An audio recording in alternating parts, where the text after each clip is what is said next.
वला तक़्तुलुन नफ्सल्लती हर्रमल्लाहु इल्ला बिल हक़्क़ि। और ऐ मेरे बंदो, किसी निर्दोष की हत्या न करना, किसी इनोसेंट पर्सन को, किसी बेकसूर को कत्ल न करना।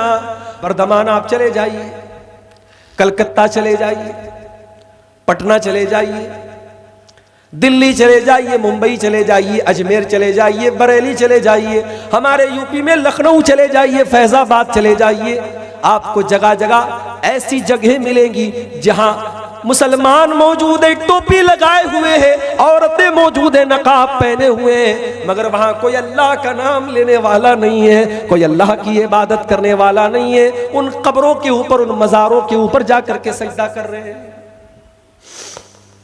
जिस अमल पर अल्लाह के नबी ने लानत की है अपने इंतकाल के टाइम, जिस अमल के बारे में नबी ने इंतकाल के टाइम कहा, लानल्लाहुल यहूद वन नसारा इत्तखज़ू कुबूर अंबियाइहिम मसाजिद, अल्लाह की लानत हो यहूद और नसारा के ऊपर, उन्होंने अपने नबियों की कब्रों को के ऊपर सजदा करना शुरू कर दिया।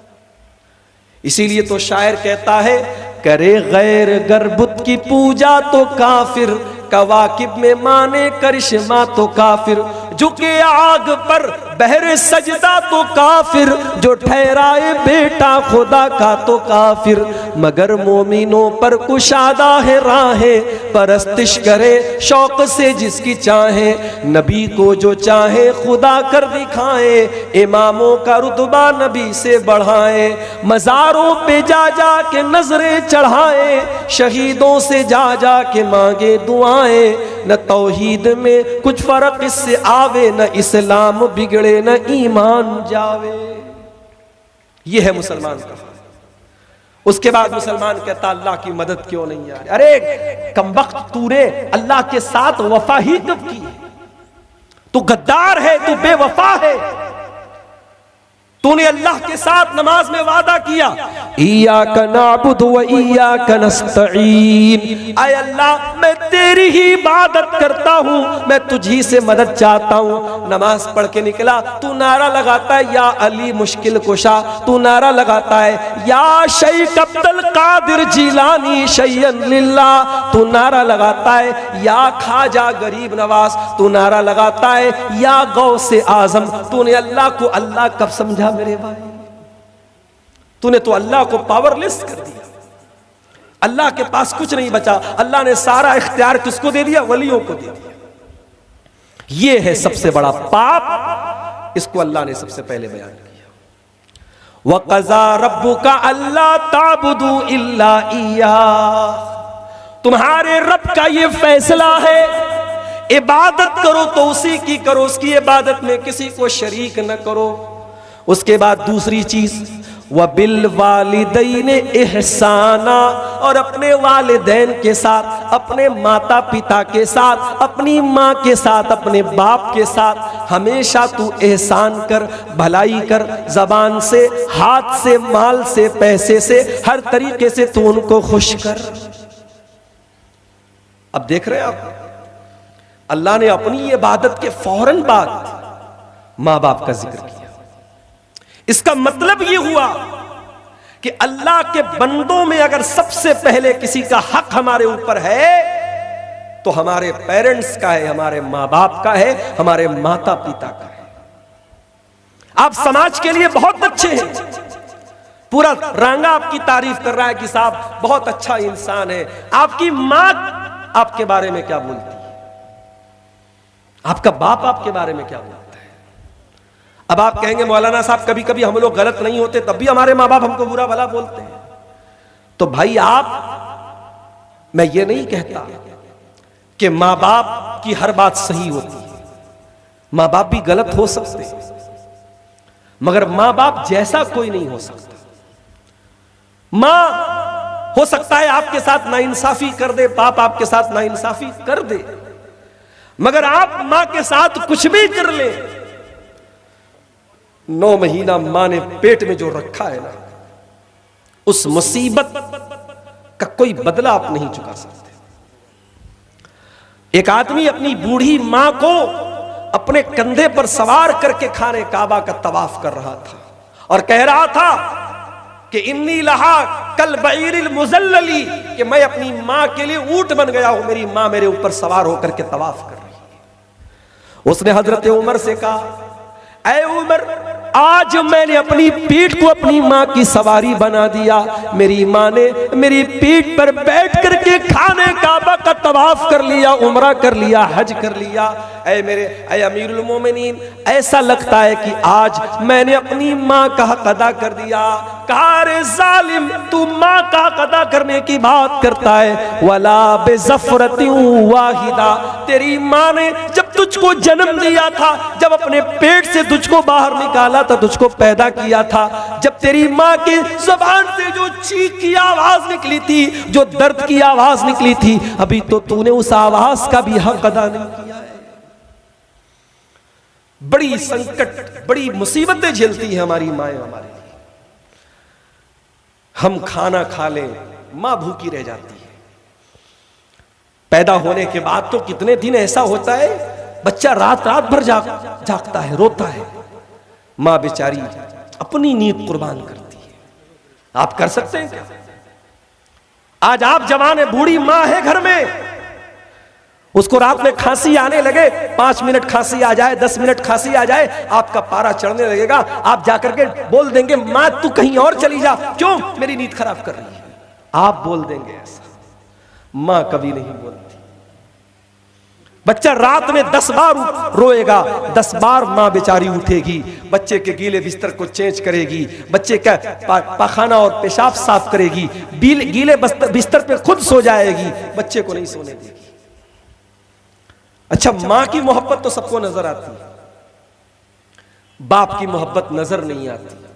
माँ पेट में रखती है तो माँ का ज्यादा नाम आता है, माँ दूध पिलाती है तो माँ का ज्यादा नाम आता है। अरे ये उंगली पकड़ के चलना किसने सिखाया? ये जो तेरे बदन में ताकत आई, ये जो समझदारी आई, ये अच्छे बुरे की तमीज आई, किसने सिखाई तुझे? तेरे बाप ने सिखाई। बाप का एहसान मेरे भाइयों कभी आप चुका नहीं सकते। जमाने की धूप में बाप आपके लिए साया बन के खड़ा रहता है। जिस बच्चे का बाप ना हो, कोई थप्पड़ लगा के चला जाता है, कोई मार के चला जाता है, दुनिया कहती है अरे ये तो यतीम है, इसका कोई बाप नहीं है। बाप का होना बहुत जरूरी है। बाप का साया अगर है तो दुआ करो अल्लाह बाप का साया सलामत रखे। बाप न हो तो बाप की जगह, मां की जगह कोई पूरी नहीं कर सकता मेरे साथ। मुझे याद है, मैं जब बनारस में पढ़ रहा था जामिया सल्फिया में, तकरीर करने का शौक तो तब भी था, पढ़ाई के दौर से ही तकरीर का शौक था। तो बनारस में जब कहीं जलसा होता था, प्रोग्राम होता था, तो मेरे अब्बा जो थे वो जलसे के जो नाजिम होते थे उनसे अकेले में जाके मिलते थे कि मेरे बच्चे को 5 मिनट का टाइम देना। कहीं टाइम मिलता था, कहीं नहीं भी मिलता था।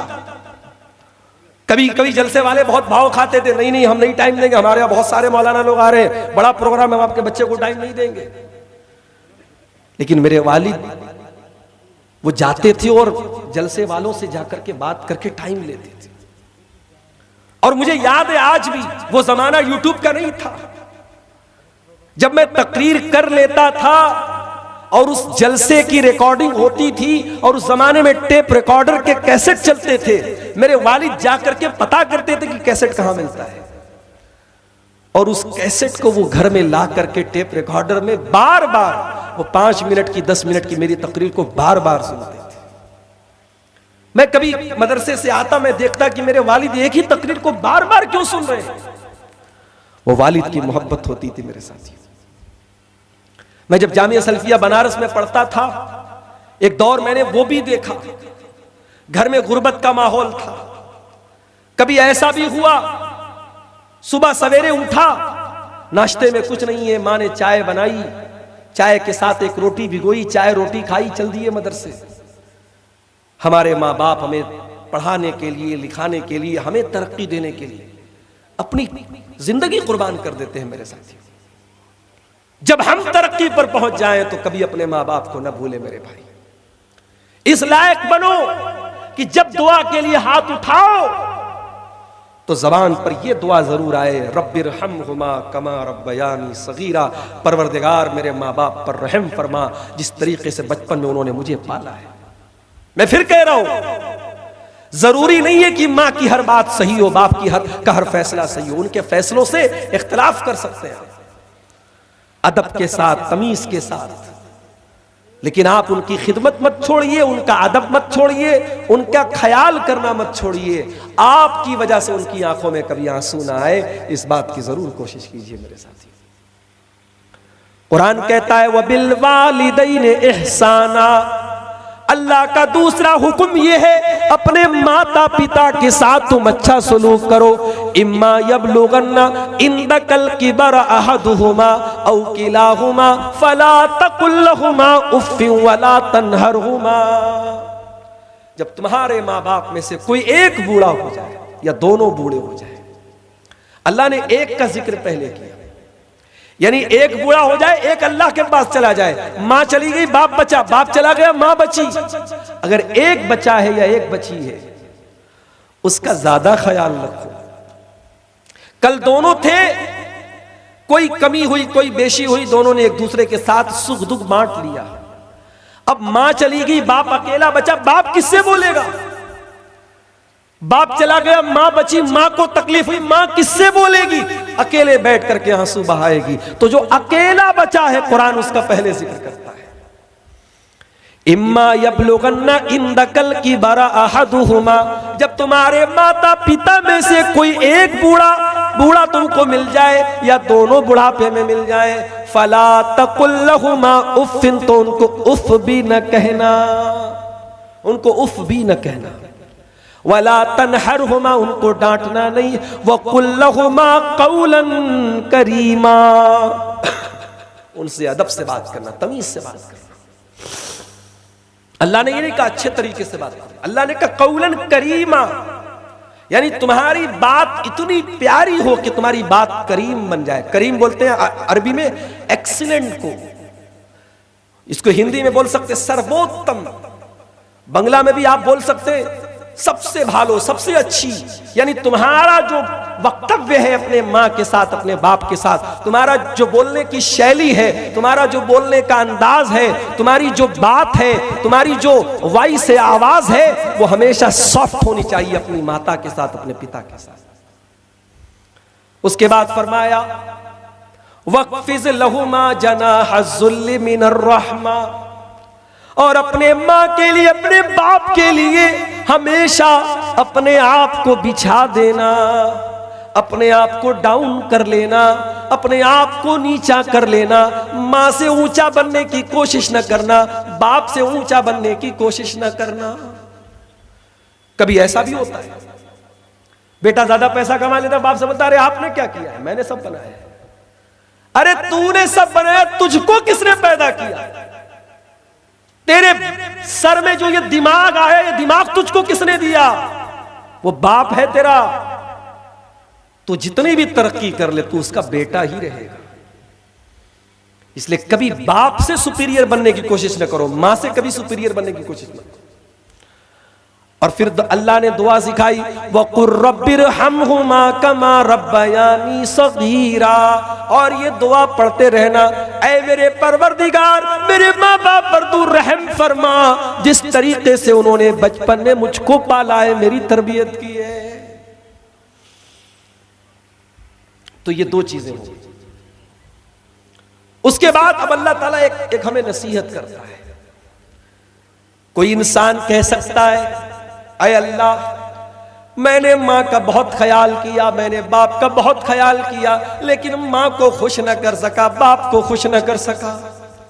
माँ चली गई, बाप चले गए, मुझसे नाराज रहे। अय अल्लाह, मैंने कोई तकलीफ नहीं पहुंचाई। हाँ, माँ ने ना इंसाफी की, मैं बोल पड़ा, बाप ने ना इंसाफी की, मैं बोल पड़ा, लेकिन माँ के साथ कभी बदतमीजी न की, बाप के साथ कभी बदतमीजी न की। अय अल्लाह, मैंने तो कोई तकलीफ नहीं पहुंचाई, लेकिन माँ मेरी मुझसे नाराज रही, बाप मेरा मुझसे नाराज रहा। अय अल्लाह मैं कहाँ जाऊं, मैं किधर जाऊं? अल्लाह फरमाता है रब्बुकुम आलमु बिमा फी नुफूसिकुम इन तकूनु सालिहीन फइन्नहु काना लिल अव्वाबीन गफूरा। अल्लाह कहता है कि तुम्हारे दिल में क्या चल रहा है अल्लाह को पता है। अगर तुम्हारा दिल साफ है, तुमने माँ को तकलीफ नहीं पहुंचाई, बाप को तकलीफ नहीं पहुंचाई, कोई बात नहीं, अल्लाह ताला ऐसे लोगों को माफ कर देता है जो अल्लाह की तरफ बार बार रुजू करते हैं, तौबा करते हैं। अगर तुम्हें लगता है कि तुमने माँ को तकलीफ पहुंचाई है, बाप को तकलीफ पहुंचाया, बार बार अल्लाह से तौबा करो, अल्लाह माफ कर देगा। तो कितनी चीजें हो गई रागा वालों? 2 चीजें हो गई। अब आइए तीसरी चीज, व आतिज़ल कुर्बा हक़्क़हु वल मिस्कीन वब्न सबील। रिश्तेदार को उसका हक दे दो, गरीबों को उनका हक दे दो, मुसाफिर को उसका हक दे दो। आपको अल्लाह ने दौलत से नवाजा, आपका कोई रिश्तेदार है बेचारा बहुत परेशान है, आप आला बिल्डिंग में रहते हैं, आपका वो गरीब दोस्त, गरीब रिश्तेदार छोटे से मकान में रहता है, मकान जर्जर हो चुका है, मकान गिरने वाला है, टूटने वाला है, वो आपके पास आता, हाजी साहब अल्लाह ने आपको बहुत नवाजा है, मैं आपके चाचा का बेटा लगता हूं, मैं फूफी का बेटा लगता हूं, मामा का बेटा लगता हूं, मैं आपका रिश्तेदार हूं। अरे हाजी साहब मेरा मकान टूट रहा है, गिर रहा है, चंद हजार रुपये दे दो, मैं अपने मकान की मरम्मत कर लूं, ज़कात का दे दो, खैरात का दे दो। मगर आपका दिल इतना कठोर हो चुका है, आप कहते हैं नहीं नहीं मैं तो ज़कात दे चुका हूं, मैं मदरसों में ज़कात देता हूं, यतीमों को ज़कात देता हूं, मस्जिदों की मदद करता हूं, मगर मैं अपने रिश्तेदार को नहीं देता। याद रखो मेरे प्यारे साथियों, अगर ऐसा है तो ये बहुत गलत है। अपनी ज़कात और खैरात जब निकालिए, सबसे पहले अपने रिश्तेदारों में देखिए, और जो ज़रूरतमंद हो उसको ज़कात पहले दीजिए, उसको सदका पहले दीजिए। और मैं ये भी बता दूं, जरूरी नहीं है कि आप ज़कात की रकम बता करके दे लो, भाई ज़कात दे रहा हूं, जरूरतमंद है ले जाके दो, लो भाई कपड़ा ले लेना, बच्चों के लिए चप्पल ले लेना, ईद का त्योहार आ रहा है, बस ये कह के दे दो। आप ज़कात में उसको लिख लो, मगर सामने वाले को बताना नहीं कि ये ज़कात है, जरूरी नहीं है बताना। कुरान कहता अपने रिश्तेदारों को अपना माल दो। ज़कात ही की बात नहीं हो रही है, ऐसे भी अपने माल में से अपने रिश्तेदारों को दो, उनका हक है। वल मिस्कीन और गरीबों को दो, वब्न सबील और जो मेहमान तुम्हारे घर में आए, ओ मेरी प्यारी माँ बहनों, कभी मेहमान का नाम सुन करके तुम्हारे माथे पर बल न पड़ जाए। मेहमान जब तुम्हारे घर में आता है, अल्लाह का शुक्र अदा करो, अगर नेक मेहमान आया है तो तुम्हारे घर में रहमत लेकर के आया है। वो शायर का बड़ा मशहूर शेर है, अल्लाह मेरे रिस्क की बरकत न चली जाए, अल्लाह मेरे रिस्क की बरकत न चली जाए, 2 रोज से घर में कोई मेहमान नहीं है। जिस घर में मेहमान नहीं आते उस घर से बरकतें खत्म हो जाती है मेरे साथ। इसीलिए अल्लाह के प्यारे नबी फरमाते, मन काना युमिनु बिल्लाहि वल यौमिल आखिर फलयसिल रहिमा फलयुकरिम ज़ैफा। जो अल्लाह के ऊपर ईमान रखता है, क़यामत के दिन के ऊपर ईमान रखता है, वो अपने मेहमान के साथ अच्छा सलूक करे, मेहमान की इज्जत करे। एक मर्तबा अल्लाह के नबी के पास एक सहाबी आए, अय अल्लाह के नबी बहुत भूखा हूं, कुछ खाने को खिला दीजिए, खाना खिला दीजिए। नबी अकरम ने अपने घर में पूछवाया, कुछ खाने को है? घर से जवाब आया, कुछ नहीं है। 9 बीवियां थी, 9 की 9 से जवाब आया, अय अल्लाह के नबी आज खाने को कुछ नहीं। नबी का घर है, खाने को कुछ नहीं। नबी अकरम ने सहाबा से कहा, मैं युज़य्यिफ़ुनी मैं युज़य्यिफ़ु हाज़ल लैल, मेरे इस मेहमान को आज कौन अपना मेहमान बनाएगा? अबू तलहा रज़ी अल्लाह तआला अन्हु खड़े हो गए, अय अल्लाह के नबी, मैं आपके मेहमान को अपना मेहमान बनाने को तैयार। घर में जाके पूछा भी नहीं कि सालन कितना बना है, रोटी कितनी बनी है, भात कितना बना है, खाना कितना बना है, कुछ नहीं पूछा। मेहमान को लेकर के पहुंच गए। बीवी से कहा कि रसूल का मेहमान लेके आया। बीवी ने कहा, ऐ मेरे सरताज, आज तो खाना बहुत कम है, हम लोगों के खाने पर भी नहीं, सिर्फ बच्चों के खाने पर का खाना। हाय हाय, दिल हो तो ऐसा हो, कलेजा हो तो ऐसा हो, जज्बा हो तो ऐसा हो। कहा है मेरी बीवी, बच्चों को बहला फुसला के सुला दे, मेहमान को लेके आता हूं, खाने के टाइम प्लेट मेरे सामने भी रख देना, प्लेट मेहमान के सामने भी रख देना, और जब खाने का टाइम आए तो चिराग की बत्ती बुझा देना। अंधेरे में मैं मुंह चलाऊंगा, मेहमान खा लेगा, मेहमान का पेट भर जाएगा, हम दोनों भूखे रह जाएंगे, बच्चे भूखे सो जाएंगे, हमें अल्लाह इसका बेहतरीन बदला देगा। चुनांचे ऐसा ही हुआ। अबू तलहा मेहमान को लेकर के आए, बीवी ने बच्चों को सुलाया, अबू तलहा ने खाली प्लेट सामने रखा, खाने वाली प्लेट मेहमान के सामने रखा, चिराग की बत्ती बुझा दी, मेहमान ने खाना खा लिया, पेट भर गया, अल्लाह का शुक्र अदा किया। सुबह हुई, हजरत अबू तलहा अल्लाह के नबी के पास आए। अल्लाह के नबी ने फरमाया, ऐ अबू तलहा, तुम्हारे बीवी के अमल पर और तुम्हारे अमल पर अल्लाह ताला बहुत खुश हुआ है। और कुरान की आयत नाजिल हो गई, वयुतिरूना अला अनफुसिहिम वलौ कान बिहिम खसासा।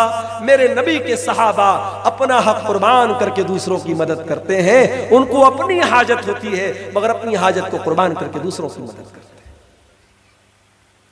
ये जज्बा अपने अंदर पैदा कीजिए मेरे साथ। कभी कभी सवाल आता है, मौली साहब मेरा फला रिश्तेदार है, बहुत बदतमीजी करता है, क्या करूं, रिश्ता तोड़ दूं? मैं हमेशा यही जवाब देता हूं, आप अपनी तरफ से रिश्ता मत तोड़िए, आप अच्छा सलूक करते रहिए, निभाते रहिए, सामने वाले का दिल एक न एक दिन पसीजेगा मेरे प्यारे साथी।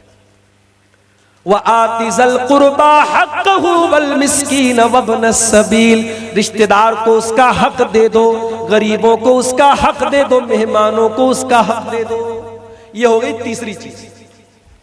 चौथी चीज, वला तुबज़्ज़िर तबज़ीरा, और ऐ मुसलमान तू फजूल खर्ची न किया कर, इन्नल मुबज़्ज़िरीन कानू इख़वान शयातीन, फजूल खर्ची करने वाले शैतान के भाई हैं। वकान शैतानु लिरब्बिही कफूरा, और शैतान अपने रब का बहुत बड़ा नाशुक्रा है। शैतान बहुत बड़ा नाशुक्रा है। अच्छा, फजूल खर्ची को अल्लाह ने शैतान करने वाले को शैतान का भाई क्यों कहा? तो शैतान क्या चाहता है? शैतान यही चाहता है कि आपका पैसा शराब पे खर्चा हो, आपका पैसा सिगरेट पर खर्चा हो, आपका पैसा गुटखे पर खर्चा हो।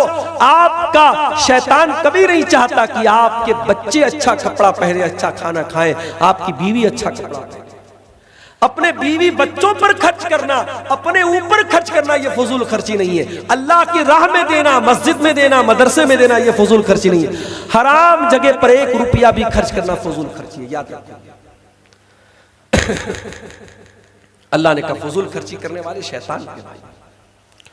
उसके बाद 5वीं चीज फरमाया, इम्मा तुरिज़न अन्हुम इब्तिगा रहमतिन मिर रब्बिका तरजूहा फकुल लहुम क़ौलन मैसूरा। और ऐ मेरे बंदे, तेरे घर में कोई साइल आया, कोई मांगने वाला आया, तेरे पास इतनी ताकत नहीं है कि तू उसकी मदद कर सके, तो उसको डांटना नहीं, उसको झिड़कना नहीं, उसको भगाना नहीं, उसको नरमी से कहना, भाई अभी मेरे पास नहीं है, कभी होगा मैं आपकी जरूर मदद करूंगा, उससे नरमी से पेश आना। फकुल लहुम क़ौलन मैसूरा, उससे अच्छे से बात कर। अल्लाह, माल देने का तरीका भी अल्लाह ने बताया, और देने के लायक नहीं है तो मना कैसे करेंगे, मना करने का तरीका भी अल्लाह ने बता दिया। उसके बाद जो आयत पढ़ने जा रहा हूं, अगर निर्मला सीतारमण जी और भारत के नहीं पूरी दुनिया के फाइनेंस मिनिस्टर्स अगर इस आयत को समझ ले, देश की अर्थव्यवस्था चलाना आसान हो जाएगा। कुरान की ये आयत इकोनॉमी की बुनियाद है, अर्थव्यवस्था की बुनियाद है। इस आयत पर अमल कर लो, देश सुधर जाएगा, घर सुधर जाएगा। ये छठी चीज है। वला तजअल यदक मगलूलतन इला उनुकिका वला तबसुतहा कुल्लल बस्ति फतक़उद मलूमन महसूरा। अल्लाह ने फरमाया, अपने हाथ को अपनी गर्दन से लगा के न रख, अपने हाथ को अपनी गर्दन से बांध के मत रख। कंजूस न बन, बखील न बन। वला तबसुतहा कुल्लल बस्ती, और अपना पूरा हाथ मत फैला दे, वरना जलील होकर के थक हार के बैठना पड़ेगा। क्या मतलब ये है कि देश के पास पैसा नहीं है तो बिला वजह कर्जा मत लो। घर में पैसा नहीं है, अपने शौक और जरूरतों को मुख्तसर करो। न तो कंजूस बनो और न ही लिमिट के बाहर खर्च करने वाले बनो। दरमियान का रास्ता अपनाओ, बीच का रास्ता अपनाओ। 1992 में हमारा भारत बहुत बड़े फाइनेंशियल क्राइसिस से गुजर रहा था। डॉक्टर मनमोहन सिंह जैसे इकोनॉमिस्ट ने अगर उस वक्त देश को ना संभाला होता तो लोग कहते हैं कि भारत कई सौ साल पीछे चला जाता। भारत का इतिहास हमेशा शुक्रिया अदा करेगा डॉक्टर मनमोहन सिंह का। उन्होंने ऐसे वक्त में देश की अर्थव्यवस्था को संभाला था जब देश बहुत ही नाजुक दौर से गुजर रहा था। मेरे भाइयों, अर्थव्यवस्था को संभालना है तो ये दो उसूल अल्लाह ने बताए। ना तो कंजूस बनो। आज हमारे भारत देश में हमारी मौजूदा सरकार, लोग सवाल नहीं करते, नेता सवाल नहीं करते। करना चाहिए कि हमारी सरकार शिक्षा पर कितना पैसा खर्च करे। अगर आप इंटरनेट पर जाकर के रिकॉर्ड देखेंगे, रिपोर्टें देखेंगे, तो भारत में दिन ब दिन शिक्षा पर जो खर्च होता था वो खर्च कम हो रहा है। इसलिए जो नई नस्ल पैदा हो रही है, जाहिल और अनपढ़ और अंधभक्त पैदा हो रही है, और मजहब का नशा लोगों के सर पे चढ़ के बोल रहा है। तो कुरान कहता है कि कंजूस भी मत बनो, बखील भी मत बनो। अब यहां पर एक सवाल पैदा हुआ, ऐ अल्लाह, मेरे गांव में एक हाजी साहब बहुत बड़े नमाजी हैं, उनका मकान बहुत छोटा है, बहुत कम पैसा कमाते हैं, और एक आदमी शराबी है, जानी है, चोर है और करोड़ों में खेल रहा है। ऐ अल्लाह, जिसको तू पैसा दे रहा है क्या तू उससे खुश है, और जो गरीब है तू उससे नाराज है? अल्लाह ने कहा नहीं, ऐसा नहीं। इन्ना रब्बका यबसुतुर रिज़्क़ लिमन यशाउ व यक़दिर इन्नहु काना बिइबादिही खबीरन बसीरा। अल्लाह ताला रोजी को जैसे चाहता है बांटता है, जिसके ऊपर चाहता है रोजी को तंग कर देता है, जिसके ऊपर चाहता है रोजी को कुशादा कर देता है। बड़े पढ़े लिखे, बड़े जीनियस लोग उतना पैसा नहीं कमा पाते, और बड़े अनपढ़ लोग, जाहिल लोग, गंवार लोग बड़ा बड़ा पैसा कमा लेते हैं। अल्लाह ज्यादा बेहतर जानता है अपने बंदों में से किसको क्या देना है। इसलिए रोजी रोटी की बुनियाद पर यह फैसला नहीं हो सकता कि अल्लाह इससे राजी है, इससे नाराज है। यह फैसला इंसान के अमल से होगा, इंसान के अकीदे से होगा, इंसान के ईमान से। तो कितनी चीजें हो गई? गालिबन 6 या 7 चीजें होंगी। आगे बढ़िए। नंबर 8, वला तक़तुलू औलादकुम खशियत इमलाक। और ऐ ईमान वालों, अपनी औलाद को फाका कशी के डर से कभी कत्ल न करना। नहनु नर्ज़ुकुहुम व इय्याकुम, हम तुमको भी रोजी देते हैं, तुम्हारी औलाद को भी रोजी देते हैं। इन्ना क़त्लहुम काना ख़ितअन कबीरा, औलाद का कत्ल बहुत बड़ा गुनाह है। आज औलाद कत्ल हो रही है कि नहीं हो रही है? आज भी हो रही है।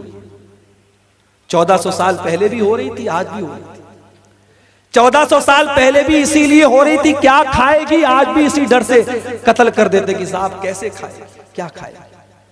अरे तू थोड़ी खिलाता है, तेरी जो औलाद पैदा होती है उस औलाद को अगर तू ये समझता है कि तू खिलाता है तो कुरान का फैसला सुन ले। अल्लाह कह रहा है तुम्हें भी खिलाने वाले हम हैं और उन्हें भी खिलाने वाले हम हैं। 1400 साल पहले भी हो रही थी, आज भी हो रही थी। 1400 साल पहले भी इसीलिए हो रही थी, क्या खाएगी, क्या खाए। अरे तू थोड़ी खिलाता है, तेरी जो औलाद पैदा होती है उस औलाद को अगर तू ये समझता है कि तू खिलाता है तो कुरान का फैसला सुन ले। अल्लाह कह रहा है तुम्हें भी खिलाने वाले हम हैं और उन्हें भी खिलाने वाले हम हैं। औलाद का कत्ल बहुत बड़ा पाप है मेरे साथी, लेकिन हाँ 5-5, 6-6 बच्चे पैदा कर लेना और उनको जमाने के रहमो करम पे छोड़ देना, ना पढ़ाई लिखाई पर तवज्जो, ना उनके खाने पीने पर तवज्जो, ना उनकी परवरिश पे तवज्जो। कोई इधर भाग रहा है, कोई चोर बन रहा है, कोई डाकू बन रहा है, लड़कियां इधर भाग रही हैं, लड़के उधर भाग रहे हैं। ऐसी औलाद, ज्यादा औलाद पैदा करना ये कोई फजीलत की बात नहीं। हदीस में आया है कि ज्यादा औलाद पैदा करो, ज्यादा बच्चा जनने वाली औरत से शादी करो, मैं फक्र करूंगा। उसका मतलब ये नहीं है कि आप बच्चों की परवरिश पैदा करके भूल जाएं और बच्चे खूब पैदा कर ले और बच्चों के हुकूक से आप काफिल हो जाएं। मैं कई ऐसे लोगों को जानता हूं, 8-8 बच्चियां हैं, जवान जवान बेटियां हैं, लड़कियां काम करती हैं तब घर चलता है। साहब बेचारे रात में घर लौटते हैं, खाली हाथ जाते हैं, खाली हाथ लौटते हैं, उनका काम बस बच्चे पैदा करना है। माफ करना मेरे साथी, ये मुनासिब बात नहीं है। बच्चे आपने पैदा किए हैं, वो आपकी जिम्मेदारी है, आप मेहनत करें, आप बच्चों पर तवज्जो दें, बच्चों की परवरिश पे तवज्जो दें, उनकी पढ़ाई पे तवज्जो दें। उसके बाद फरमाया वला तक़रबुज़्ज़िना इन्नहु कान फ़ाहिशतन व साअ सबीला। ये नवा हुक्म है कुरान का, ज़िना के करीब न जाना। इन्नहु कान फ़ाहिशतन, ये बड़ा गंदा काम है, व साअ सबीला, और बहुत बुरा रास्ता है। अल्लाह ने रास्ता कहा, रास्ता क्यों कहा? रास्ते में जाना भी होता है, आना भी होता है। ऐ जिना करने वाले, तू जिना के जिस रास्ते पे चल के जा रहा है, कल तेरे घर भी कोई चल के उसी रास्ते पर आएगा। तू दूसरों की इज्जत लूट रहा है, कल तेरी इज्जत कोई लूटेगा। जिना के करीब न जाओ। और एक बात बोलूं, इस दौर का सबसे बड़ा फितना ये शर्मगाह का फितना बनता चला जा रहा है। इतनी तेजी से आपकी नौजवान नस्ल जिना की तरफ रागिब हो रही है, आप सोच नहीं सकते। इंस्टाग्राम, फेसबुक, स्नैपचैट, व्हाट्सएप, ये सारे सोशल मीडिया के प्लेटफॉर्म इल्लीगल रिलेशनशिप, नाजायज ताल्लुकात को बनाने का एक बहुत बड़ा अड्डा बनते चले जा रहे हैं। वजह क्या है? इंटरनेट के जरिए परोसा जा रहा है, सेक्स को परोसा जा रहा है। इंटरनेट पर भरमार ऐसे कंटेंट की, इंस्टाग्राम पर कई करोड़ फॉलोवर हैं उन लड़कियों के जिनका काम सिर्फ अपने जिस्म की नुमाइश करना है। उनके इंस्टा के अकाउंट पर कोई कंटेंट नहीं है सिवाय गंदगी और उड़ियानी। वो औरत ऐसे तो दुनिया में नहीं आगी, उसका कोई माँ भी होगी, कोई बाप भी होगा, कोई भाई भी होगा, कोई परिवार भी होगा। उसका परिवार कहां चला गया? अभी मैं बर्दमान से पाकुड़ आ रहा था, परसों ट्रेन पर था मैं, स्टेशन आया, रामपुर हाट आया, नलहाटी स्टेशन आया। हर स्टेशन पे क्या देखता हूं? जवान लड़की है, शक्ल से लग रहा है मुसलमान लड़की है, न सर पे दुपट्टा है, न सीने पे दुपट्टा है, लिपस्टिक लगी है, पाउडर लगा है, सजी है, सवरी है, बाल खुला हुआ है, घूम रही है। क्या साहब, ईद का त्योहार है। ये हक तुझे किसने दिया कि तू त्योहार के नाम पे बेहयाई करे, बेपर्दगी करे? और अगर तू ये कर रही है तो तेरा बाप कहां है, तेरा भाई कहां है, तेरा शौहर कहां है? बेपर्दा नजर आई कल जो चंद बीबियां, अकबर जमी में गैरत कौमी से गड़ गया।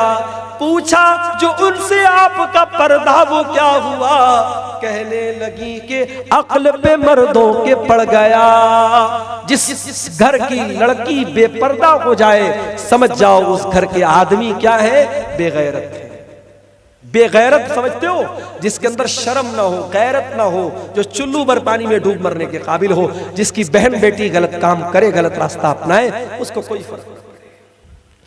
जिनाकारी को रोकने के लिए इस्लाम ने कितना प्रबंध किया, कितना इंतजाम किया। लड़का शादी के काबिल हो गया, लड़की जवान हो गई। कुरान कहता है वअनकिहुल अयामा मिनकुम वस्सालिहीन मिन इबादिकुम व इमाइकुम इन यकूनू फुकरा युगनिहिमुल्लाहु मिन फज़लिही। अपने लड़कों की लड़कियों की शादी करा दो, अगर वो गरीब भी होंगे, परेशान भी होंगे, अल्लाह अपने फजलो करम से मालदार कर देगा, अल्लाह मालदार कर देगा। नबी अकरम फरमाते हैं, या माशर शबाबी मन इस्तता मिनकुमुल बात फल, शादी के काबिल है वो जल्दी से निकाह कर ले, फ़इन्नहु गज़्ज़ु लिल बसर व अहसनु लिल फर्ज, इसलिए कि निकाह कर लेने से आंखें झुक जाती हैं और शर्मगाह की हिफाजत होती है। ये लड़के लड़कियां क्यों भाग के शादी कर रहे हैं? क्योंकि हमने हलाल के रास्ते बंद कर दिए, हमने निकाह को मुश्किल बना दिया। जहेज के नाम पे, बारात के नाम पे, तिलक के नाम पे, मेहंदी के नाम पे, हल्दी के नाम पे, मंगनी के नाम पे कितनी रस्में हैं शादी। बैंकों से लोन लेकर के, कर्जे लेकर के एक दिन की शादी पे करोड़ों रुपए खर्च किए जाते हैं। मेरे प्यारे साथियों, कुरान कह रहा है वला तक़रबुज़ ज़िना, जिना के करीब भी मत जाना। और आगे बढ़िए, नंबर 10, वला तक़्तुलुन नफ्सल्लती हर्रमल्लाहु इल्ला बिल हक़्क़ि, और ऐ मेरे बंदो, किसी निर्दोष की हत्या न करना, किसी इनोसेंट पर्सन को, किसी बेकसूर को कत्ल न करना। वमन कुतिला मज़लूमन फ़क़द जअलना लिवलिय्यिही सुल्ताना फ़ला युसरिफ़ फ़िल क़त्ल इन्नहु कान मंसूरा। और जिसका भाई कत्ल कर दिया गया, जिसका बेटा कत्ल कर दिया गया, जिसका बाप कत्ल कर दिया गया, शरीयत ने उसको राइट दिया, सामने वाले से चाहे तो बदला ले ले, क़िसास ले ले, सामने वाले को भी कत्ल कर दे, और चाहे तो बदले में पैसा ले ले, एक बड़ा अमाउंट ले ले, जिसको शरीयत में दियत कहा जाता है। ये अल्लाह ताला ने ऑप्शन दिया है किसको? जो बेचारा मर गया है, मकतूल है, उसके घर वालों को अल्लाह ताला ने चॉइस दिया है, चाहो तो सामने वाले से सजाए मौत बदला ले लो, सजाए मौत उसको भी दे दी जाए, और चाहो तो तुम दियत ले लो। 10 चीज हो गई, अब 5 चीजें और बची हैं, सुन लीजिए, उसके बाद आप आराम कीजिए। मुझे मालूम है कि आप हजरात भी बहुत थके हैं। फरमाया वला तक़रबू मालल यतीमी इल्ला बिल्लती ही अहसन, और यतीम के माल के करीब भी न जाना। कोई बच्चा यतीम है, बाप मर गया, बाप यतीम बच्चे के लिए जमीन छोड़ के गया, जायदाद छोड़ के गया, रुपया छोड़ के गया, खजाना छोड़ के गया। अब यतीम के माल पे नाजायज कब्जा ना कर लेना, यतीम के माल के करीब न जाना। हत्ता यबलुगा अशुद्दा, यहां तक कि वो यतीम बच्चा जवान हो जाए, जवान हो जाए, उसका माल उसके हवाले कर दो। यतीम का माल अपने पेट में न डालो मेरे साथी। आज दुनिया में बहुत सारे एनजीओज हैं जो यतीमों के हुकूक की बात करते हैं, मगर यतीम का पैसा डकार जाते हैं। याद रखो, यतीम का पैसा अगर नाजायज तरीके से कोई डकारेगा, कुरान कहता है इन्नल्लज़ीना याकुलून अमवालल यतामा ज़ुल्मन इन्नमा याकुलून फी बुतूनिहिम नारा। जो लोग यतीम का माल नाजायज तरीके से खा जाते हैं, वो अपने पेट में जहन्नम की आग भरते हैं। वसयस्लौन सईरा, और ऐसे लोग भड़कती हुई जहन्नम की आग में डाले जाएंगे। नंबर 11, वअऊफू बिल अहदी इन्नल अहदा कान मसऊला, और ऐ मेरे बंदो, वादे को पूरा करना, वादे का अल्लाह ताला के सवाल किया जाएगा। वादा खिलाफी ना करना, वादे को पूरा करना।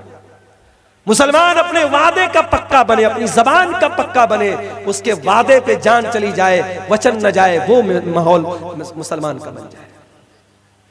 क्यों आज कारोबार में क्यों परेशान है? क्योंकि हमारी जबान की कोई वैल्यू नहीं, हमारे वादे की कोई वैल्यू नहीं। नंबर 12, वइज़ा किल्तुम, और जब तुम सामान तौल करके दो, वज़िनू बिल क़िस्तासिल मुस्तक़ीम, और जब तुम सामान तौल करके दो तो सही सही तौल के दो, और अच्छे सही तराजू के ऊपर तौल करके दो, नाप तौल में कमी ना करो। ज़ालिका खैरु व अहसनु तअवीला, यही वो चीज है जिसका अंजाम बेहतर होने वाला है। नाप तौल में कमी करके तुम तरक्की नहीं कर सकते। तुम चोरी करके, डंडी मार के, कारोबार में फ्रॉड करके, धोखा दे करके 4 पैसे कमा भी लोगे तो कल दिन तुम उसको बाकी नहीं रख पाओगे। समाज में जो रेपुटेशन है, जो इज्जत है, वो बर्बाद हो जाएगी। इसलिए कुरान कहता है कि जब तुम सामान किसी को तौल के दो तो इंसाफ के साथ तौलो और सही तराजू पे तौलो।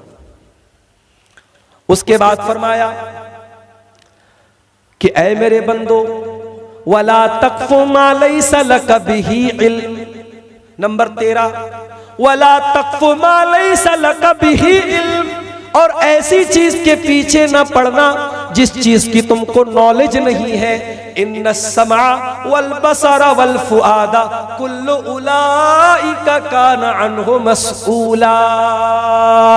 तुम्हारी आंखों का भी कयामत के दिन हिसाब होगा, तुम्हारे कानों का भी हिसाब होगा, और तुम्हारे दिल और दिमाग में तुमने क्या ख्यालात लाए उसका भी हिसाब होगा।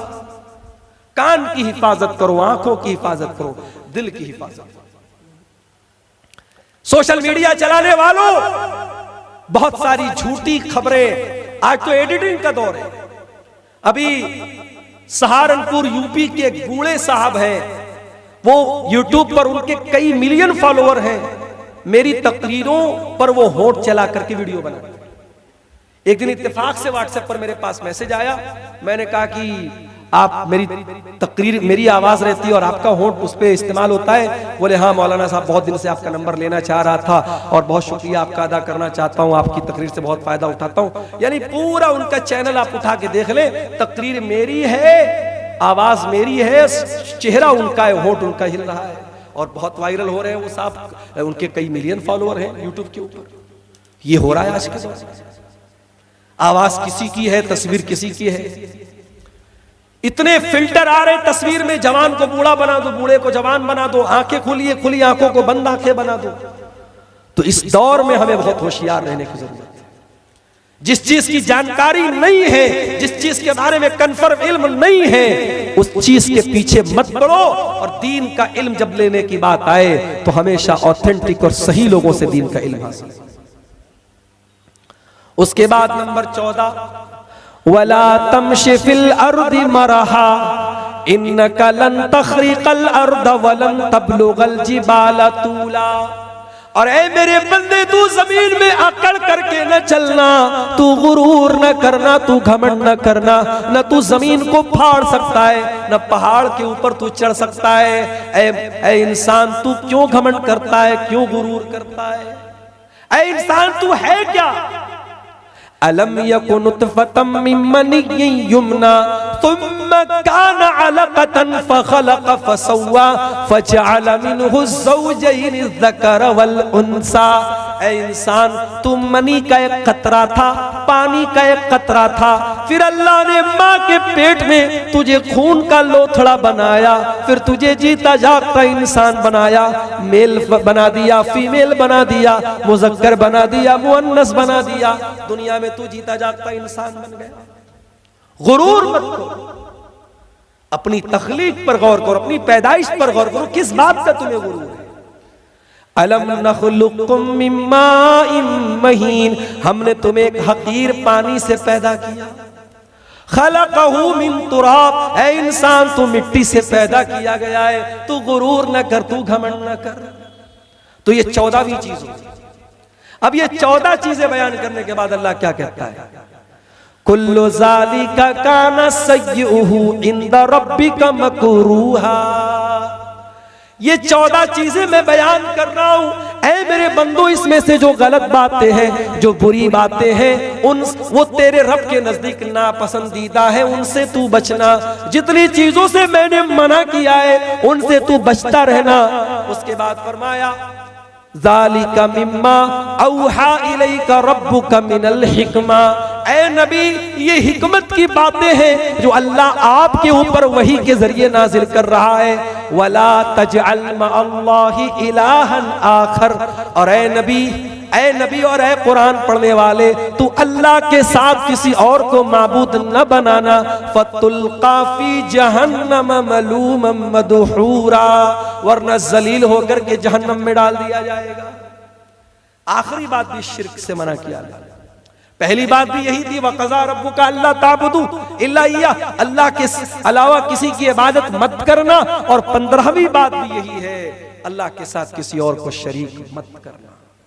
मैं फिर से रिपीट कर देता हूं, अपने रब की इबादत करना, वालिदैन के साथ अच्छा सलूक करना, रिश्तेदारों को, गरीबों को, यतीमों को देना, फजूल खर्ची न करना।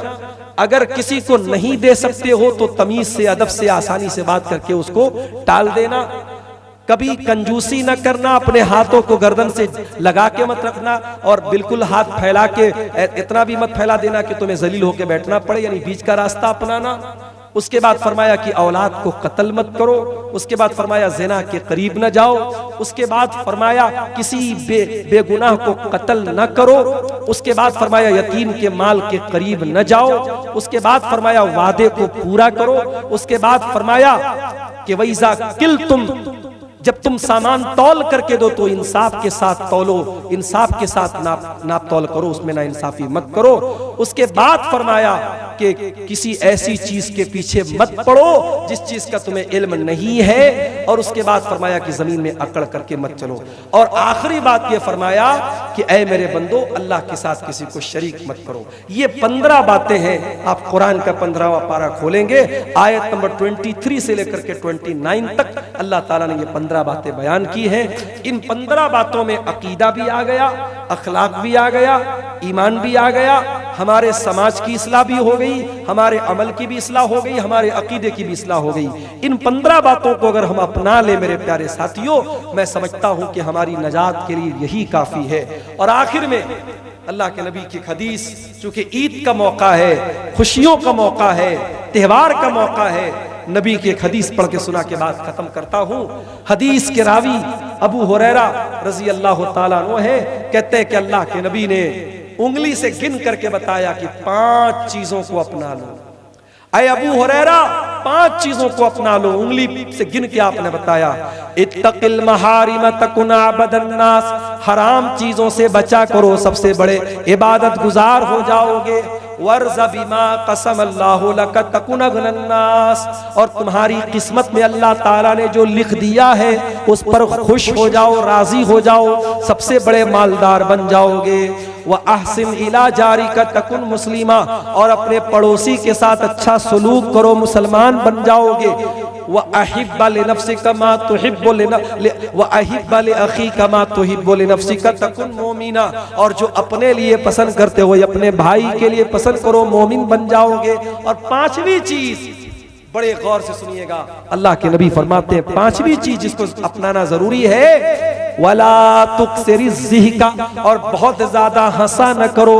फ़इन्न कसरत ज़िक्र तुमीतुल क़ल्बा, ज्यादा हंसने से दिल मुर्दा हो जाता है, ज्यादा हंसने से दिल मुर्दा हो जाता है। कभी कभार हंसी मजाक हो गया, हमेशा चुटकुलेबाजी करना, लतीफे सुनाना और जोक सुनाना और हंसना हंसाना, ये ठीक नहीं है। इंसान को सीरियस होना चाहिए, संजीदा होना चाहिए। तो मेरे अजीजों, मैंने 15 नसीहतें कुरान की बयान की और 5 बातें मैंने आपको अल्लाह के नबी की बयान की। इन 20 बातों पर अगर हम अमल कर लें, इंशाअल्लाह हमारी नजात के लिए काफी होगा। तबीयत की खराबी के बावजूद जो बातें मैंने आपके सामने रखी हैं, अल्लाह से दुआ करता हूँ रब्बुल आलमीन इन बातों पर हम सबको अमल की तौफीक अता फरमाए। रब्बुल आलमीन हमारी कमियों और कोताहियों को माफ फरमाए।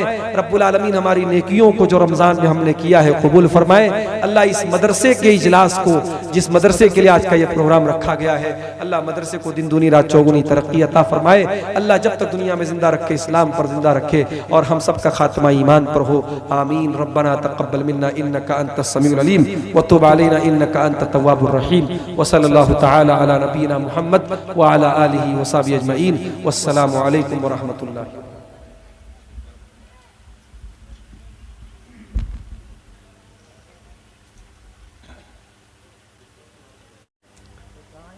और 1 महीना की मेहनत के बाद जब मैं बनारस पहुंचा, उसके फौरन बाद फिर ये 2-3 प्रोग्राम मेरे झारखंड में थे, मुझे आना पड़ा। और इंशाअल्लाह अब घर जाकर के कुछ कम से कम 2-4 दिन आराम मिले, तब जाकर के बदन पहले जैसी हालत में लौटेगा। मुश्किल ये होती है, किसी प्रोग्राम में अगर नाम आ जाए और किसी मजबूरी की वजह से मुकर्रिर न पहुंचे तो फिर सारी मोहब्बत और अकीदत का जो बुत होता है वो टूट जाता है। कल तक जो लोग बहुत मोहब्बत करते थे, बार बार फोन करते थे, अगर किसी मजबूरी की वजह से मुकर्रिर किसी जलसे में नहीं पहुंच पाया तो मैंने यह भी सुना है कि यहां तक बोला जाता है, हमारे इलाके में आते हैं तब हम बताते हैं, फला जलसे में नहीं आए, फला जगह आएंगे तब हम बताएंगे। मेरे प्यारे साथियों, जलसा और तकरीर करते करते तकरीबन मुझे 13-14 साल हो चुके। इतना अंदाजा हो गया कि जलसे और स्टेज की ये जो मोहब्बत है, ये मोहब्बत कब परेशानी में बदल जाए इसका कोई भरोसा नहीं। मुकर्रिर के साथ मसाइल आ सकते हैं। अब मेरी तबीयत खराब है लेकिन मुझे आना है, तकरीर करना है। इसी तबीयत के खराब होने के बावजूद मैंने ईद का खुतबा दिया, जुमा का खुतबा दिया, लास्ट जो जुमा के रमजान का आखिरी जुमा पढ़ा। जुमा के दिन मैं बुखार से तप रहा था, उसके बाद डॉक्टर क्या गया, उसने इंजेक्शन लगाया, ड्रिप लगाई मेरे हाथ में। आखिरी तकरीर जो मैंने बेंगलोर के करीब में की है उसमें हाथ में ड्रिप लगा के मैंने तकरीर की। तो लोगों को भी यह समझना चाहिए, मुकर्रिर इंसान होता है, उसके साथ भी वो सारे मसाइल हो सकते हैं जो आपके साथ होते हैं। किसी जलसे में अगर इंसान नहीं आया है उसकी मजबूरी को समझो और कोई बात नहीं। मेरे भाइयों, रांगा का ये प्रोग्राम जो आप देख रहे हैं, बाकायदा इस पर लिखा हुआ है तामीर और तरक्की मदरसा इस्लाहुल मुस्लिमीन के तहत ये जलसा हो रहा है। और ये जहां पे हम बैठे हैं ये सरजमीन मदरसा ही के लिए बनाई जा रही है। हम अल्लाह से दुआ करते हैं रब्बुल आलमीन जल्द से जल्द यहाँ एक शानदार मदरसा हम सबको बनाने की तौफीक दे। और जिन भाइयों ने इसमें बिल्डिंग मटेरियल्स दिए हैं, चंदा दिया है, ताउन दिया है, अल्लाह सबके ताउन को कबूल फरमाए। और जो भाई अभी तक हमारे इस कार्य खैर में हिस्सा नहीं लिए हैं, पीछे रह गए हैं, मैं उनसे अपील करूंगा कि अल्लाह के वास्ते ये आपकी आखिरत का इन्वेस्टमेंट है। दुनिया में आपने बहुत इन्वेस्टमेंट किया होगा, जन्नत के लिए और आखिरत के लिए अगर कुछ बनाना चाहते हैं, ये मदरसा है जहां बच्चे पढ़ेंगे, दीन की तालीम हासिल करेंगे। और इलाके में ज़रूरत भी है ऐसे मदरसे की, इसलिए इस मदरसे की ज़मीन में और इसकी बिल्डिंग में आप ज़रूर ताउन करें। अल्लाह ताला आप सबको इसकी तौफीक अता फरमाए। मेरे भाइयों, हम और आप अभी ईद उल फित्र के त्यौहार से फारिग हुए। हमारे दो ही त्यौहार हैं, एक ईद उल फित्र, एक ईद उल अज़हा है। और हमारे दोनों त्यौहार बहुत ही साफ सुथरे त्यौहार हैं। हमारे किसी त्यौहार में न नाच गाना है, न दूसरे की इबादत गाह के सामने जाकर के डांस करना है, न शराब पीना है, न हंगामा करना है, न किसी को गाली देना है। हमारा दोनों त्यौहार बहुत ही पाक साफ त्यौहार है। ईद का त्यौहार आया, दुनिया के करोड़ों मुसलमान ईदगाह पहुंचे। हुकूमत ने उत्तर प्रदेश में आदेश जारी कर दिया, सड़क पे नमाज नहीं पढ़ सकते। मुसलमान ने कानून नहीं तोड़ा। मुसलमान पलट के पूछ सकता था। सारे मजहब वालों के लिए सड़क पर इबादतें हो सकती हैं, जुलूस निकल सकते हैं, यात्राएं निकल सकती हैं। सावन के महीने में बनारस से इलाहाबाद का, प्रयागराज का जो हाईवे है, एक तरफ का रास्ता पूरा ब्लॉक हो जाता है। अब तो मुसलमान ने नहीं कहा कि साहब आप तो सड़क पर अपनी इबादत कर रहे हैं। जब भारत का संविधान यह कहता है कि भारत में मजहब के आधार पे, धर्म के आधार पे किसी के साथ कोई भेदभाव नहीं होगा, तो कैसे यह भेदभाव हो रहा है? इसी भारत के एक स्टेट में ऐलान किया गया कि ईद की छुट्टी कैंसिल कर दी जाती है, ईद पर छुट्टी नहीं होगी। सदियों से चली आ रही थी नफरत, अब बाकायदा खुल करके हो रही है। और इसमें बहुत बड़ा रोल अदा कर रहे हैं ये न्यूज चैनल, जिनका काम हो चुका है चमचागिरी करना, चापलूसी करना और हुकूमत के तलवे चाटना। और अभी आप हालात देखिए, वो सो कॉल्ड पॉलिटिकल पार्टियां जिन पर हमें बड़ा नाज था कि साहब ये सेकुलर पार्टियां हैं। जब हमारा मुद्दा आया, हमारी मस्जिदों का मुद्दा, हमारी ईदगाह का मुद्दा, हमारे कब्रिस्तान का मुद्दा, आप क्या समझते हैं ये वक्फ बिल क्या है? ये वक्फ बिल अगर वाकई में पास हो गया, किसी भी ईदगाह को, किसी भी कब्रिस्तान को, किसी भी मस्जिद को विवादित बना के ताला लगा दिया जाएगा, कब्जा कर लिया जाएगा, आप कुछ नहीं कर सकते। और हमारी वो सेकुलर पार्टियां साहब, नीतीश कुमार जी की पार्टी और इसी तरीके से उधर आंध्रा में तेलुगु देशम पार्टी और कौन कौन सी पार्टियां जो सेकुलर है, रमजान में टोपी लगा करके साहब इफ्तार में बैठते हैं, उन लोगों ने हमारे खिलाफ वोट किया है पार्लियामेंट के अंदर। मुसलमानों बहुत होशियार रहना पड़ेगा, अपने दोस्त और दुश्मन के बीच में फर्क करना पड़ेगा। इलेक्शन आने पर जो लोग आपसे वोट की भीख मांगने आते हैं, हुकूमत पाने के बाद किस तरीके से गिरगिट की तरह वो रंग बदलते हैं, ये मंजर भी आज पार्लियामेंट में आप देख लीजिए।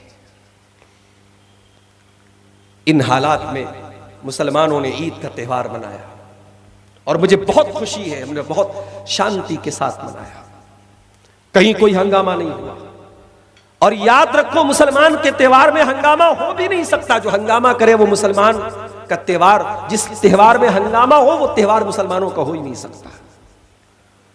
हमारा त्यौहार तो बड़ा सीधा साधा सरल त्यौहार है मेरे साथ।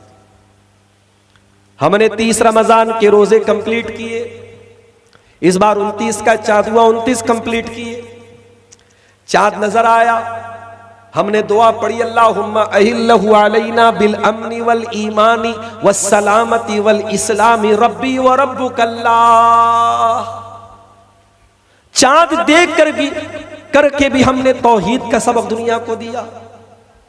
हमने दुनिया को बताया हम चांद देख करके ईद मना रहे, मगर चांद की पूजा नहीं करते, हम चांद की इबादत नहीं करते, हम चांद को क्रिएटर नहीं मानते, हम चांद को क्रिएशन मानते हैं। हम चांद देख करके कह रहे हैं रब्बी व रब्बुकल्लाह, ऐ चांद तेरा रब्बी अल्लाह है, मेरा रब्बी अल्लाह है। ईद का दिन आया, अपनी अपनी हैसियत के मुताबिक किसी ने नए कपड़े पहने, किसी ने पुराने पहने, किसी को नया कपड़ा नसीब हुआ उसने नया पहना, किसी को पुराने ही में ईद मनानी पड़ी उसने पुराने में ईद मनाई। साफ सुथरे कपड़े पहनकर, जूते चप्पल पहनकर हम ईदगाह की तरफ जा रहे हैं। ईदगाह में जाने के टाइम भी हमारी जबान पर कौन सा नगमा है? हम अपनी तारीफ नहीं कर रहे, अपने कपड़े की तारीफ नहीं कर रहे, अपने जूते की तारीफ नहीं कर रहे। हम ईदगाह में जाने के टाइम भी अल्लाह की तारीफ करके जा रहे हैं। अल्लाहु अकबर, अल्लाहु अकबर, ला इलाहा इल्लल्लाह, वल्लाहु अकबर वलिल्लाहिल हम्द। हम ईदगाह में पहुंच करके भी अल्लाह की तारीफ कर रहे हैं। अल्लाहु अकबर।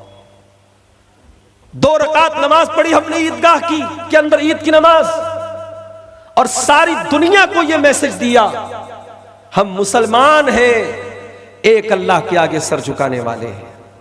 तुम जुल्म करते रहो, कभी सड़क पर नमाज का मसला निकाल लो, कभी हमारे ऊपर झूठे केस लगा दो, मजलूम और गरीब मुसलमानों की दुकानों और मकानों पर बुलडोजर चला दो, मगर अल्लाह की तौहीद की आवाज मुसलमान कभी नहीं छोड़ेगा। जब तक मुसलमान इस दुनिया में मौजूद है, एक अल्लाह की तौहीद की आवाज बाकी रहेगी, ला इलाहा इल्लल्लाह की आवाज बाकी रहेगी। हमने ईद की नमाज पढ़ के ये मैसेज दिया है दुनिया को मेरे साथ। और मेरे पास वो वीडियो भी आया फलस्तीन की सरजमीन का, पीछे मकान टूटे पड़े हैं, बमों के धमाके की वजह से सारा मोहल्ला टूटा पड़ा है, सारे मकान टूटे पड़े हैं। रांगा वालों, आप तो ईद की चांद रात को अपने बच्चों के लिए चप्पल खरीद रहे थे। मेरी माँ बहनों, तुम तो अपने लिए बालों में लगाने वाली हेयर बैंड और हेयर क्लिप और कान में पहनने वाली ईयर रिंग और नाक में पहनने वाली नथनी और हाथों में पहनने वाली चूड़ियां और कंगन खरीद रही थी। और उधर फलस्तीन की सरजमीन पर, गाजा की सरजमीन पर वो छोटे छोटे बच्चों के चीथड़े उठा रहे थे। वहां के बाबा बच्चों के चीथड़े उड़ रहे हैं, औरतों के चीथड़े उड़ रहे हैं, मगर वल्लाह उनके हौसले की दाद देनी पड़ेगी, उनकी हिम्मत की दाद देनी पड़ेगी। उनकी जवांबंदी की दाद देनी पड़ेगी। मकान टूट गए हैं, बच्चे मर चुके हैं, घर टूट चुका है, दिल नहीं टूटा, हौसला नहीं टूटा। ईद की नमाज पढ़ रहे हैं, मकान टूटे पड़े हुए हैं, रहने को ठिकाना नहीं है, ईदगाह का इंतजाम भी नहीं है, वहीं जमीन पर अपना अपना मसल्ला बिछा करके ईद की नमाज पढ़ी जा रही है। उनका वीडियो देखकर मेरे प्यारे साथियों, कौन सा दर्दमंद मुसलमान है जिसकी आंख से आंसू ना जाए। इन गरीब फलस्तीनी भाइयों को भी कभी याद कर लिया करो मेरे साथी। इस ईद की खुशी में उनको भी याद कर लो मेरे साथी। आप अपने घर में बैठ करके सेवैयां खा रहे हैं, मिठाई खा रहे हैं, उन बेचारों को एक टाइम का खाना भी मुझसे मुश्किल से नसीब होता है। दुनिया के मुख्तलिफ फलाही इदारे, रफाही इदारे जब वहां पैकेट से लेकर के पहुंचते हैं, हवाई जहाज से, हेलीकॉप्टर से, छोटे छोटे बच्चे दौड़ पड़ते हैं, कई दिनों के बाद उनको खाना मिलता है। ये जिंदगी भी वो गुजारते हैं मेरे प्यारे साथी। अल्लाह हमारे उन फलस्तीनी भाइयों की मदद फरमाए। दो चीजें हमेशा अपनी जिंदगी में याद रखो मेरे साथी। जो मिला है उस पर अल्लाह का शुक्र अदा करते रहो, और जो नहीं मिला है अल्लाह से मांगते रहो। ये दो काम करते रहोगे तो अल्लाह से जो ताल्लुक है, जो रिलेशन है, वो बना रहेगा। अल्लाह से अपना ताल्लुक मजबूत करना है, ये दो काम शुरू कर दो। जो मिला है उस पर अल्लाह का कंटिन्यू शुक्र अदा करते रहो। अरे तुमको बहुत कुछ ऐसा मिला है जो दुनिया को नहीं मिला है। अगर आप अपने गुर्बत पर परेशान है कि साहब हम बड़े गरीब हैं, हमारा घर बड़ा छोटा मोटा है, हमारे घर में टाइल नहीं है, मार्बल नहीं है, अल्लाह का शुक्र अदा करो। दुनिया में करोड़ों लोग ऐसे जिनके पास घर ही नहीं है।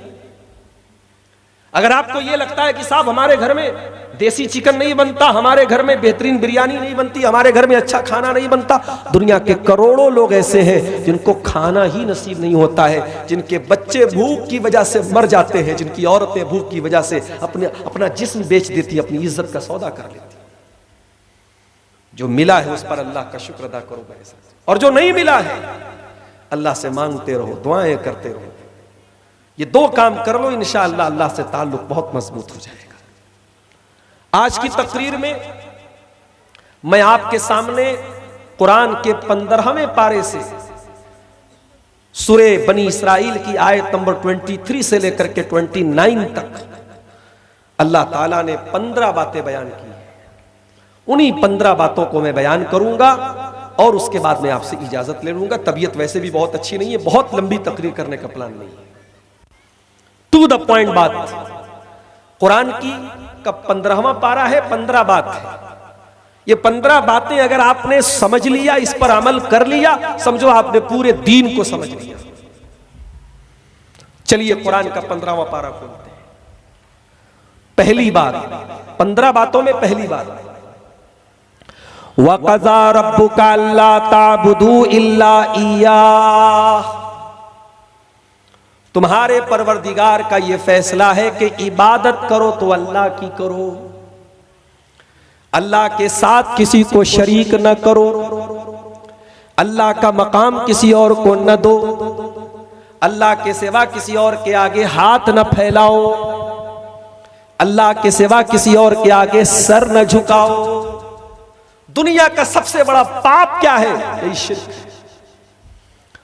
और आज अफसोस की बात यह है, हमें यह मालूम हो जाए कि भाई हमारा पड़ोसी शराब पीता है, अपनी सगी मां के साथ, अपनी सगी बहन के साथ जिना करता है, हमारा खून खौल जाए, इतना बड़ा पाप करता है।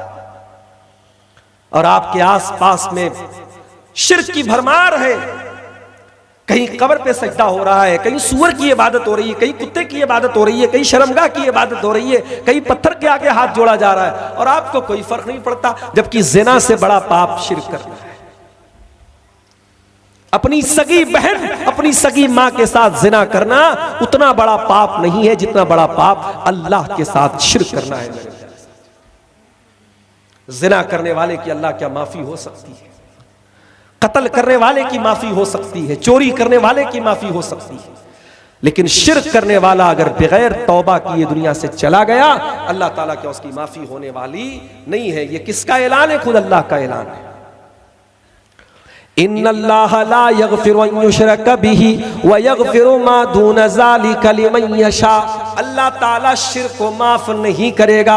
शिर्क से नीचे के जो गुनाह हैं वो माफ हो जाएंगे। इन्नहु मन युशरिक बिल्लाहि फक़द हर्रमल्लाहु अलैहिल जन्नह व मअवाहुन नार व मा लिज़्ज़ालिमीन मिन अंसार। जो अल्लाह के साथ शिर्क करेगा और उसी हालत में मर जाएगा, अल्लाह ने जन्नत उसके ऊपर हराम कर दी, वो हमेशा जहन्नम में रहेगा और उसका कोई मददगार नहीं होगा। इतना बड़ा पाप है शिर्क करना। मुसलमानों, आज कितने करोड़ मुसलमान हैं जो तौहीद का मतलब भी नहीं जानते, शिर्क का मतलब ही नहीं जानते।